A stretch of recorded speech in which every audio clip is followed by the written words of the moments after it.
Hey, you, I was thinking about you. And you know what I was thinking? I'm thinking it's time to celebrate. Why? Because we made it to the end of season 2. And I'm excited that I made it through with you. So here we are. We are live. I believe I want to know where you are actually viewing from. If you can type in the comments, I want you to let me know where you're viewing from. For anybody that's catching the replay, hey, you, I was thinking about you too. Uh, but I just want to know one, where you're viewing from, and two, I want you to share this with a friend, share this with somebody. We are going to recap season 2. I can't wait to even set up with you what season 3 is going to be about. And hey, we're building something, like I said before, and we're building it in you. And what better way than to, hey, Philadelphia, at Elaine Fulton. Good to see you. Um, I'm excited to talk about what season 2 brought. And if you haven't already seen season 2, for the rest of you that are viewing, go ahead. You have a whole week to binge watch what you missed. And then what you can do is go ahead and share this. Make sure that you, one, like the video, two, share the video, three, put the notifications bell set to alert so that when we go live, you hear about it and you know what's going on. So let me, without further ado, start recapping what we did in season 2. And you can already, if you have questions, like even if I'm not on the episode, you have questions about, you can put the questions in the chat, or you can do whatever it is that you want to do. We'll get to your comments. I can now see your comments, at least on one of the platforms. So go ahead and let me know what's going on. So the first episode was from Stuck to Soaring, and that was with Kevin Mullins. And Kevin Mullins, he shook us a little bit, didn't he? He talked a lot about being stuck in your mind, and especially for people of faith. I'm a person of faith, and there was a season of my life where I was just praying about everything. And I mean, we should always pray about everything. And a lot of times we pray about things and wait for God to give us instructions or permissions that he's already granted us. And then we get frustrated because it looks like he's not moving, sounds like he's not doing anything, sounds like he doesn't even hear us, and we're waiting around like, hello, what's going on? So if that's ever been you, put "it was me" in the comments, because it was me. There was a time where I was literally waiting on God, and there's a song that says, we're waiting on God and he's waiting on you. So it's like, he's waiting because he's given us permission. He's given us all these gifts. He's given us all these talents. And what we learned throughout the rest of the season is sometimes there were some things that had us tethered. Listen, Tethered was my favorite episode. I had asked if you could guess what my favorite episode was, and Tethered was from uh, a chapter in my book, It's Time to Soar. And Tethered is when you go up to a certain level. And for those of you who have not gotten the book, check the comments, get that book, and make sure you get it in your hands. But it parallels a hot air balloon. So hence all the hot air balloons, it's time to soar.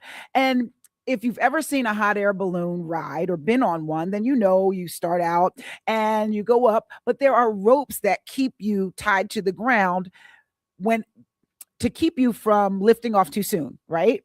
And sometimes at carnivals, they'll hire a hot air balloon ride, but it's not the full ride. It's just a tethered experience where you can go up, you can experience the lift, but you're still tied to the ground. One, for safety, two, to get more people on and off, but three, it prohibits you from going as far as you could go if you weren't tethered. And in life, what happens? Listen, if what happens is you are above where you used to be and you look down and you're like, well, I'm not where I used to be. And how many of us have celebrated when we were up above the world so high, like a diamond in the sky? Listen, we were up above and we're like, well, I'm over it. I've done this, but you don't move further than the tether. A tether is a predetermined height or altitude. I don't want people telling me how far I can go, but a lot of times some of our baggage, there it is. Some of our baggage, some of our hurts, some of our trauma, some of our imposter syndrome, what we think people are thinking about us, or what we've been told in the past can be a tether where we don't really push the envelope. We don't go beyond the boundaries. How many of you have struggled with being tethered or being stuck in somebody else's definition of the boundaries? Listen, that was my favorite episode. Anybody got questions or comments on any episode as I go through? I'll even go back if you need me to. So yeah, there's that was one of my favorite episodes. Tethered. Another episode that I had was play nice or play smart. Dealing with power dynamics, which is a nice way to say dealing with office politics, when you don't know how to play the game, when you don't realize that the game is being played. When I realized that a lot of times I was walking into conversations that were loaded, walking into situations and circumstances where it should have played out 1 + 2 = 3, it didn't. And it was because there were office politics or things that were going on in the background. It took me a while to realize that sometimes I had to just be quiet. Or I would go off. I would, like respond in a way that on paper they deserved, but then it was viewed differently publicly. And so I realized that sometimes you've got to just kind of bide your time until it's the right moment to say it, until it's the right audience to say it, until it's the right opportunity to say it. So, how many of you have had to play nice or play smart, had to deal with office politics, and you may have learned the hard way what that looked like? You may have learned the hard way of when to kind of say something or not say something. So that's what we dealt with in that episode, dealing with the dynamics. And it's important that one thing that I take away from that episode when I was working with Karen is that sometimes people will downplay your experience or downplay your authority or downplay your voice or what you bring to the table. And it is important that you know what you bring to the table. And that's what It's Time to Soar is all about. I am passionate about helping you understand what you bring to the table. But when you're tethered, when you're bound, when you're stuck, when there's an invisible or a visible snag, you don't go as far as you possibly could be because you're comfortable where you are. And I need you to understand that it is time for you to soar. So play nice or play smart. If you want to go to that episode, that's what you'll hear there. And a lot of times what happens is what happened in the next episode. I work hard, but they don't see me. The visibility trap. And what we found with this episode, a lot of the comments were about people wearing multiple hats, doing multiple things, being the go-to, but not being thought about when it's time for promotion. And we talked about and gave some good tips. And even I believe there's a worksheet to help you get more visible. So if you didn't see that episode, that is definitely one to pick up. So any questions or comments on that episode, go ahead and type them in the comments and I can go back if you're catching up and we've already gone past your episode. All right. What we found when dealing with a lot of these things is that people tend to view what you do in response, but they don't see why you're acting the way you act or responding the way you respond. Does that make sense? And so, sometimes there are people, and think about it. Anybody have a baby brother or an older sibling, and they loved to get you in trouble. They love to set you up, so to speak, right? And you can find that, unfortunately, in the office, you can feel set up. And it's important. It's one thing to see or feel that you're set up, but it's another thing to understand how to navigate the setup, because the setup is designed for you to look like you're the irrational behaving employee. You're the team member that's difficult to work with. You're somebody that's not promotable. You're somebody that can't manage your emotions. And so you have to understand what it takes to get a promotion. It's important for you to understand what it takes to be recognized and visible. And it's important for you to be able to have a paper trail to present that when it's time for you to be promoted. So a lot of times the setup, we don't handle it right. We don't handle it correctly. We respond naturally. And hear me. I'm not trying to say that you shouldn't be able to respond naturally, because you should. But I'm saying that if you've been set up, somebody already knows what you naturally should respond like, how you naturally should respond. And they're banking on that because they need you to play yourself out of the game. Yeah, I said it out loud because a lot of times we dance around the fact that it's there. But this is about you getting unstuck. And in order for you to get unstuck, if I see a landmine, I'm going to tell you. When I work with my clients, I'm not going to hold back. If I'm coaching you to your greatness, I'm going to validate the greatness that's in you, but I'm going to say, hey, you are amazing, but how did you respond to that? I'm going to ask you, how did your behavior reinforce what we already know about your greatness? Did it add to it, or did it detract? There is a great way and strategy that we should build on how you navigate. And so that's something that we talked about. So I'm going to add the next episode to the stage. And this was great with my colleague from Belgium, Quiet Ambition. His book titled Quiet Ambition, and his story about you don't need to yell to get promoted. Now, what did I just say? That sometimes you feel like you need to yell. You want to yell. You deserve to yell because the things that are happening around you, that's your natural response. How many of you have felt like, I want to take the squeaky wheel gets the oil approach, and it did not work for you? I'm also going to say something that we talked about in this episode, and this made me angry early in my career when I found out. I was disappointed that no one told me sooner. And it was about allyship and having somebody that went to bat for me in the voice or the ear of the hiring manager. I didn't know I needed that. I thought, I've got this track record of great work. So the promotion comes in and I'm great, but I'm watching people, and this is not arrogant. This is me being confident of what I brought to the table. Me watching people that were less qualified get the job. That angered me because later I found out that they had someone that was advocating on their behalf to the hiring manager. Now, I was angry because I felt like no one told me.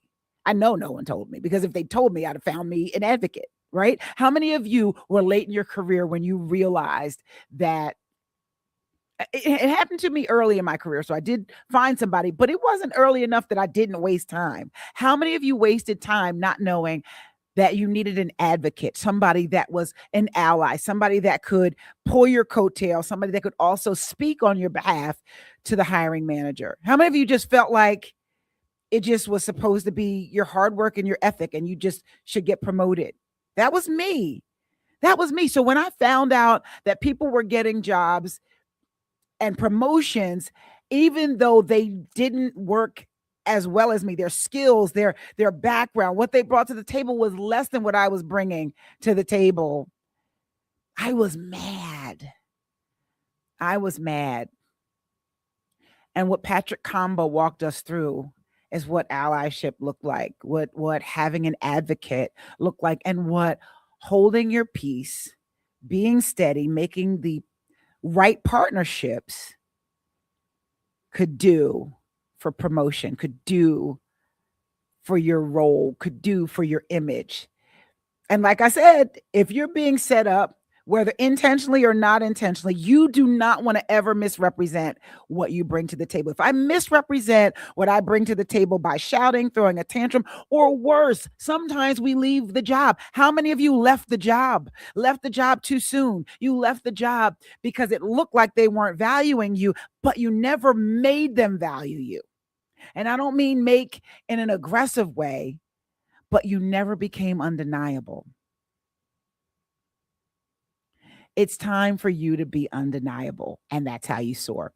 So Patrick Kamba, when he talked about his book Quiet Ambition, that's exactly what he did, was told his story on how he was denied for promotion, and now he went from being denied to managing over 200 people and helping them get promoted. So I'm telling you, regardless of where you start, if you course correct, you can end up in a different place. And I want to help you do that. Our next episode, with Dr. Charity Hughes.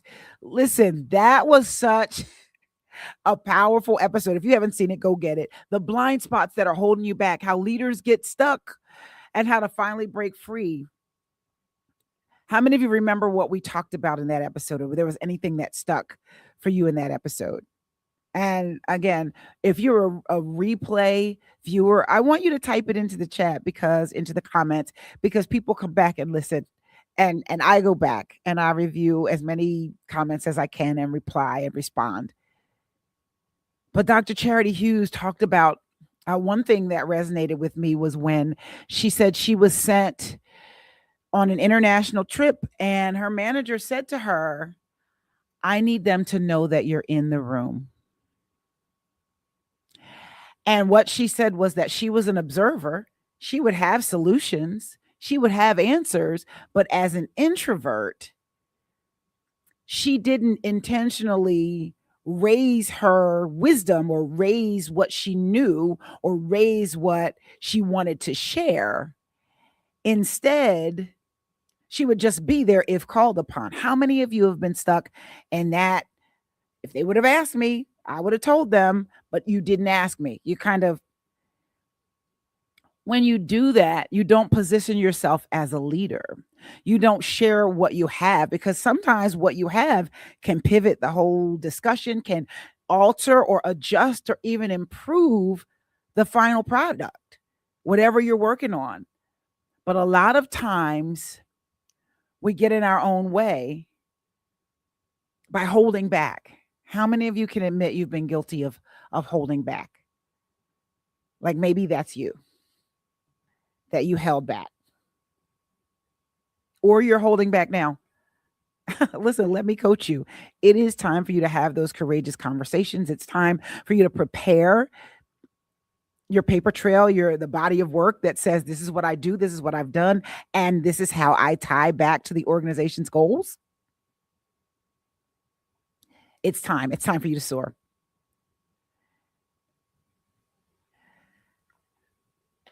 This episode that we did, that we already talked about, plays right into that.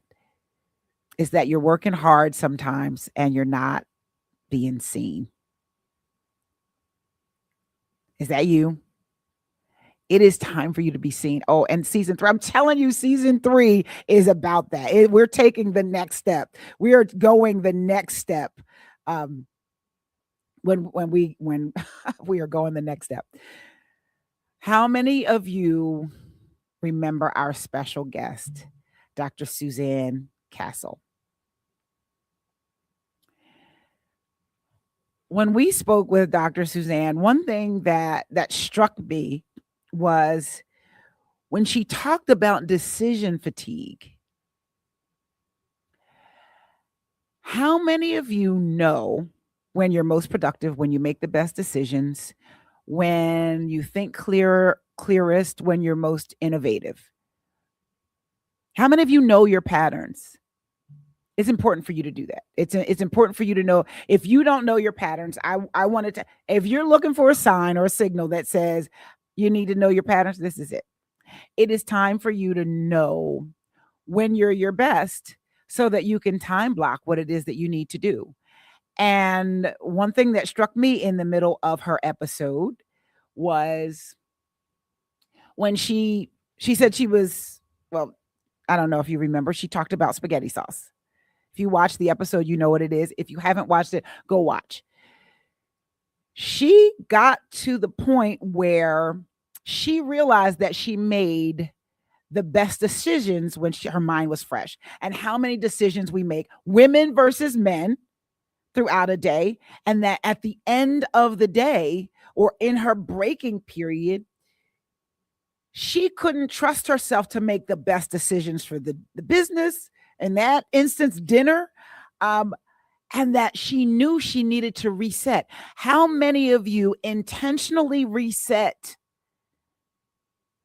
If you're anything like me, I'm like, I can plow through one more hour. And usually, what I'm doing when I'm at my most fatigued takes longer than if I would have taken a nap, if I would have walked away. And that's something that she recommended. Get up every couple of hours and take a walk. Take 20 minutes, take 10 minutes, take 5 minutes, take 2 minutes to reset, to breathe deeply, to walk, to grab a glass of water. How many of you, especially during COVID, developed the habit of plowing through meeting after meeting, chapter after chapter, letter after letter, file after file, and you realize, I haven't gone to the bathroom, I haven't gotten any water? Sometimes your watch has to say, get up, stand up, walk around. If that's you, then this is your sign that it's time for you to understand when you need to reset.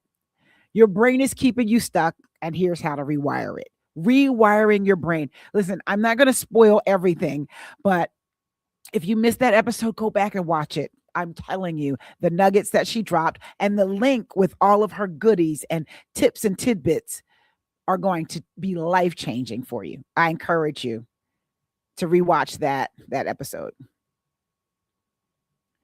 Next, gifted but drifting. On that episode, we talked about being good at so much that you can spread yourself so thin that you drift away from purpose.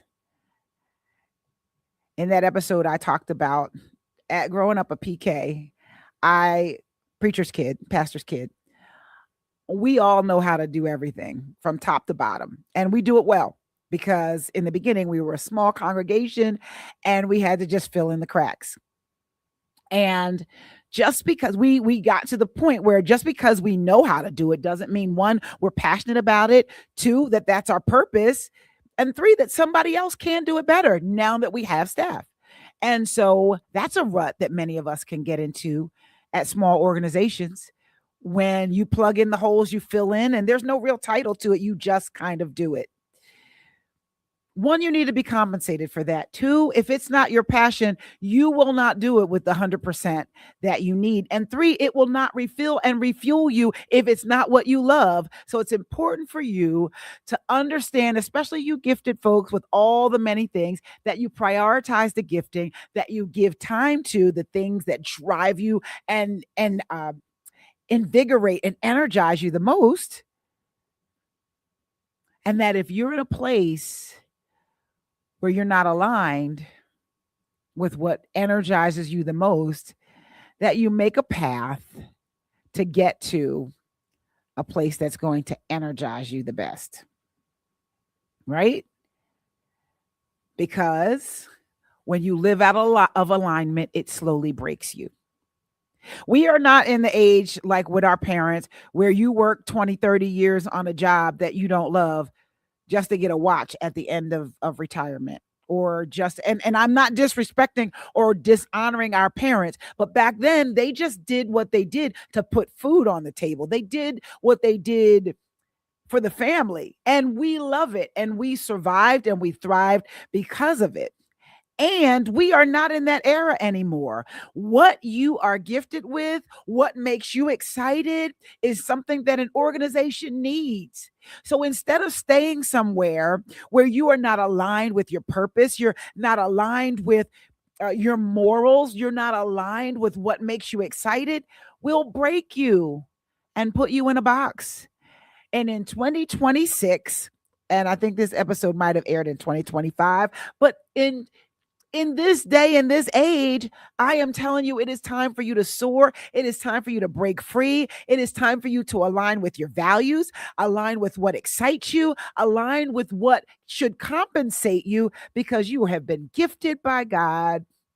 You have been gifted and called to do so many amazing things that if you're living out of alignment, it's not helping you. In fact, it's hurting you. And I really, really, really want to help you get back in alignment. Does that make sense? That it's time for you to get in alignment. If that's you, type alignment. In this season, when there are, listen, during COVID, and after COVID, there was what they call the great resignation. Does anybody know what I mean by that when I say the great resignation? It was a great resignation and quiet quitting. So they're two different things. And I'll just quickly recap before I add the last episode. But the great resignation was when people were leaving jobs in record numbers. No longer were people staying at places that didn't make them excited, and a lot of healthcare workers. I mean, they were depressed, sad, burnt out, overworked, and they were like, wait a minute, I don't have to do that. I no longer have to stay here. And people were resigning in droves. And what happened was that left a lot of empty spaces, empty spots for people to fill. And so they filled them. They filled them with whoever was there. And so a lot of times they were ill-equipped. A lot of times they were doing multiple jobs. Maybe, you ended up getting your big break because of the great resignation, or people were quietly quitting. They were coming to work every day, but not really doing what they were called to do. They were considered lazy. They were considered people that weren't really contributing to the bottom line, to the end result. But what happened was, with the great resignation, people left because they said, you know what, I need more and this isn't it. But with quiet quitting, they stayed and they just weren't happy. They weren't fulfilled. And people considered them lazy. And so our last episode of season 2 was, you're not lazy, you're just misaligned. Why burnout is a soul signal. Why your soul can be saying, I need more. Oh my goodness. If that's you, I keep breathing in this mic. I hope it's not exploding your ears, but listen, if you need more, season 3 is going to light you up. Hear me. Season 3 is about visibility. It is about getting aligned. It is about having the conversations. It's about building up yourself on the inside. It's about making the moves. It's about getting you ready to soar, to cut strings, to cut tethers, to boldly address the very things that have been holding you back, and really redefine and get clarity. So season 3 is about visibility, it's about clarity, and it is about action. And I can't wait till you see what we have in store. The first 3 episodes are just fire. Our guests that we have, fire. And I want you to make sure that you don't miss a beat. It kicks off next week. If you were one of the people that felt like you were lazy, you had lost your purpose, ready to retire at 30, there is more in you. There is so much more in you. And I want to help pull that out. So you're not lazy. You might just be misaligned. And if you're burned out, I want to help you regain your passion. season 3 of It's Time to Soar, Getting Unstuck with me, Coach Katina, premieres next week, and I can't wait for you to be a part of it. There are, like I said, 3 episodes that have not been recorded. So if it's you that have an idea, something that you want to see, something you want us to tackle, then I need you to type it, whether you're watching us live right now or whether you are watching the replay. Please type it into the comments. Let us know so that we can evaluate if this aligns with season 3, because we want you, our viewers, to understand how valuable you are, how valuable your opinion is, and how ready we are to make sure you soar. Hey, you, I was thinking about you. And you know what I was thinking? I'm thinking it's time for you to soar. I can't wait to see you in season 3. Like, share, put those notifications on so you don't miss an episode.